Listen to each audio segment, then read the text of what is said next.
On the flip side of the coin, globalisation has cost us some things. There are some problems associated with it. We're only starting to come to grips with these in government circles. One is the technology gap that it opens up. Something like 41% of the global population today are using the internet. And that is amazing when you consider that 40 years ago, we didn't have a publicly accessible internet. 41%. But it still means, of course, that 59% don't have any access to the opportunities that the internet affords.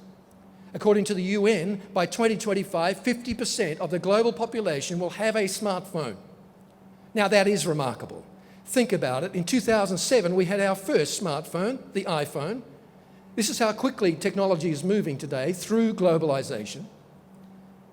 But that will still mean, of course, that 50% won't have access to the opportunities that a smartphone brings. Now, can I suggest to you this is very important, these issues of equality in South Africa, because the UN still says, as of last year, that South Africa has more unequal cities than any other nation in the world, in an economic sense, but also in terms of technology. Johannesburg is listed as the least equal city in the world, only marginally ahead of East London, Bloemfontein and Pretoria. And of course, associated with globalisation, there are emerging underclasses in some countries.